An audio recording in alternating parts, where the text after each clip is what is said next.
UEFA changed the law when it was circumvented by Chelsea.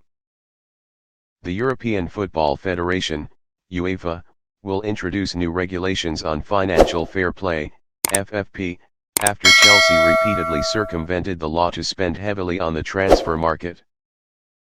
After nearly 2 transfer periods in the 2022/23 season, Chelsea spent more than €450 million on recruiting players, including signing unconventional contracts with a term of 6, 7, and even a year. 8 years with Wesley Fofana, Benoit Badiashile, and Mykhailo Mudryk. That means transfer fee payments to players in Chelsea's accounts can be spread over the life of contract renewals, a process known as amortization. This approach allows only a small fraction of the Blues' FFP prepayments each season, and it is seen as circumventing the law. Faced with this situation, the heads of UEFA are ready to introduce new regulations.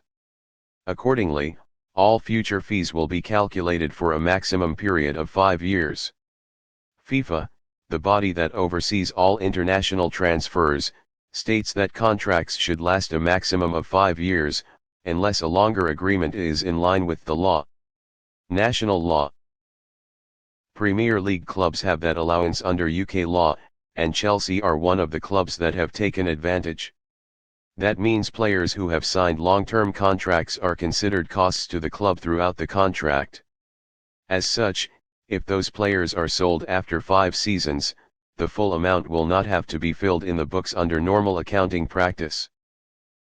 From the summer of 2023, UEFA will apply a new rule to limit depreciation over a 5-year period that applies in most countries. Chelsea's signings this season will not be affected, but a similar outlay in future seasons will drive up FFP costs. That will parallel UEFA's new cost control requirements, in which spending will be tied to revenue from this year. In the first season, teams will be allowed to spend 90% of their earnings on net transfers and salaries, down to a new maximum of 70% over 3 years.